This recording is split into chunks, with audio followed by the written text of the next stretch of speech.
శ్రీధర్ బాబు గారిని కూడా ఆయన ఎవరు జోలికి పోయే వ్యక్తి కాదు. ఆయనను కూడా హత్య చేయించే ప్రయత్నం చేసిన వ్యక్తికి మళ్ళీ ఆయనకే టికెట్ ఇచ్చిండు.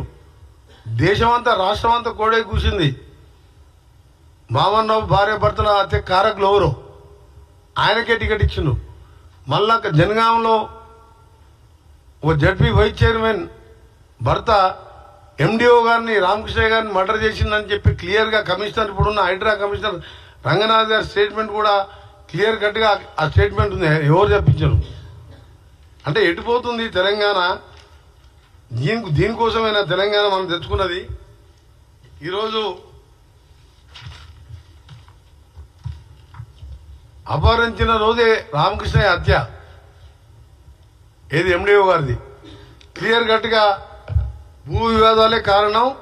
వరంగల్ సిపి ఏవి రంగనాథ్, బీఆర్ఎస్ నేత జెడ్పీటీసీ భర్త గిరిపోయిన అంజయ్యే మాజీ ఎంపీడీఓ రామకృష్ణ హత్య సూత్రధారి.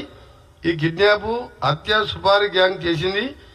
ఈ అంజయ్య హత్య కంటే ముందు బాంబను అని చెప్పి క్లియర్గా కమిషనర్ గారు స్టేట్మెంట్ ఇచ్చారు. ఈరోజు ఓపెన్గా గండ్ర వెంకటరమణారెడ్డి గారు ఆ రోజు మా పార్టీలో గెలిచి అమ్ముడు పోయి మళ్ళీ వాళ్ళ భార్యని టీఆర్ఎస్లో జడ్పీ చైర్మన్ చేసుకొని ఇవాళ కేటీఆర్, కేసీఆర్, హరీష్ రావు మాటలని ఒక మంచి వ్యక్తిని హత్య చేయించడాన్ని తీవ్రంగా ఖండించడమే కాదు, మేము ప్రభుత్వాన్ని కూడా డిమాండ్ చేస్తున్నాం. ప్రభుత్వంలో మంత్రిగా అలాగే ఒక తెలంగాణ వాదిగా, ఎందుకంటే ఇది మంచి పద్ధతి కాదు. నువ్వు దోచుకున్న మాట వాస్తవం అందరికి తెలిసిందే. అది ఎన్డీఎస్ఏ వాళ్ళు చెప్పిండ్రు, కేంద్రం దాని మీద ఘోష్ కమిటీ చెప్పింది.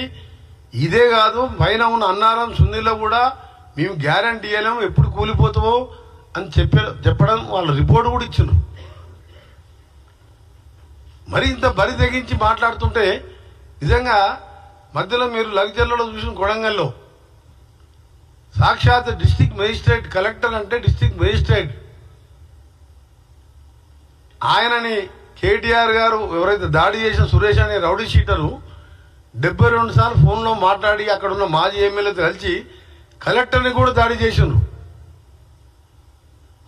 వీళ్ళది ఒకటే, తెలంగాణ అభివృద్ధి కావద్దు, తెలంగాణకు నిధులు రావద్దు, కంపెనీలు రావద్దు, తెలంగాణలో రేపు స్కిల్ యూనివర్సిటీ కానీ, అమెజాన్ మన దావోస్లో 1,78,000 కోట్ల పెట్టుబడులు కానివ్వండి, మేము చేసే ఇందిరమ్మ ఇల్లు కానివ్వండి, 200 యూనిట్ల కరెంటు ఇవాళ 50 లక్షల కుటుంబాలకు ఇచ్చే కార్యక్రమం కానివ్వండి, ఆర్టీసీ ఉచిత ప్రయాణం కానివ్వండి, ఈయన ₹1,00,000 రుణమాఫీ అని చెప్పి 5 విడతలుగా ఇస్తే మేము ఇప్పటికే దాదాపు 70% మందికి 2 లక్షల రుణమాఫీ చేసి దేశంలోనే రికార్డు సృష్టించారు మా ముఖ్యమంత్రి గారు.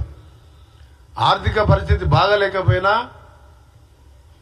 ఆయన పౌడర్ సోకులకు, ఆయన హంగామాలకు 7 లక్షల కోట్లు అప్పు చేస్తే 6,000 కోట్ల మిత్తి కట్టుకుంటూ 15వ తారీఖు వాళ్ళు జీతాలు ఇచ్చేది. పెన్షనర్స్కు, ఎంప్లాయీస్ మేము 1వ తారీఖే శాలరీస్ ఇస్తున్నాం. ఇన్ని కార్యక్రమాలు చేస్తూ ఇంకా కూడా చేయవలసిన కార్యక్రమాన్ని చేయాలని చెప్పి పట్టుదలతోని మా ముఖ్యమంత్రి గారు ముందుకు పోతుంటే దీన్ని ఈ విధంగా రాజలింగమూర్తి గారిని హత్య చేయడం క్లియర్ కట్గా ఉన్నది. హరీష్ రావు గారు ఇప్పుడు ఏదో టీవీలో చూసిన నాగాన్ సార్ కృష్ణా నీళ్ళ మీద మాట్లాడుతున్నాడు. ఏమేమో నువ్వు మనిషి మానవత్వం ఉందను, మానవత్వం ఉన్న మనిషివేనా? నీ ఎక్స్ఎమ్మెల్యే జడ్పీ చైర్మన్ భర్త చంపిండని చెప్పి భార్య భర్తను మొడుతుండే వాడిని వెంటనే పార్టీకి వెళ్ళి సస్పెండ్ చేసి లొంగిపోమని చెప్పేది పోయి డైవర్ట్ చేస్తాను. కానీ కృష్ణా వాటర్, ఎవడు కృష్ణా వాటర్ కారణం? మా నల్గొండ జిల్లాలో సాగర్లో ఉన్నది. ఆ రోజు నీటి వాటర్ పంచుకున్నప్పుడు ఆంధ్రాకి ఎక్కువ ఒప్పుకున్నది, రాసిచ్చింది వీళ్ళు. ఆ నల్గొండని మహబూబ్నగర్ని ఎండబెట్టినందుకే ఆ 2 జిల్లాలో ఒక్కొక్క సీటుకే పరిమితమైంది. మా ఒక్కొక్క ఎమ్మెల్యే 60-70 గెలిచిండు. మొత్తం ముంచినావు జగన్మోహన్ రెడ్డితో, ఆయనతో దోస్తాను చేసుకుంటా ఆయనని ప్రగతి భవన్లో కూర్చోబెట్టుకొని నాశనం చేసింది నువ్వే. శ్రీశైలం సాగర్ నీళ్ళన్నీ కూడా వాళ్ళకి పెట్టి దోషపెట్టింది నువ్వే. ఇలా దాని గురించి మాట్లాడుతుండు హరీష్ రావు. అంటే ఎటుపోతుంది ఇది ఈ తెలంగాణ ఈ టీఆర్ఎస్ నాయకులు? ఆ రోజు నువ్వు అగ్గిపెట్టి దొరకలే, పెట్రోల్ దొరికింది కానీ ఆ రోజు అంతమందిని మా శ్రీకాంత్ ఎంతోమంది చంపినావు.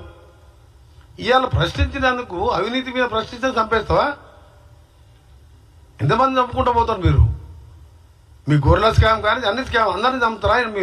మీ వాదన మీరు చూస్తుంటే ఇవాళ భూపాలపల్లిలో జరిగిన సంఘటన స్వయంగా భర్త లింగమూర్తి రాజలింగమూర్తి భర్త బిడ్డ చెప్పినాక ఇంతకంటే ఏముంది? భార్య బిడ్డ అంత క్లియర్గా టీవీలో చెప్తుంటే కేసీఆర్ బయటకు వచ్చి మాట్లాడాలి కదా. ఒక నిమిషం చెప్తాను, నేను ఆడి కూడా వస్తున్నా. ఆయన ఒక నెల కింద కేసీఆర్ కొడితే మామూలుగా ఉండదని అన్నాడు, నెల రోజుల కింద. నేను ఆ రోజే చెప్పిన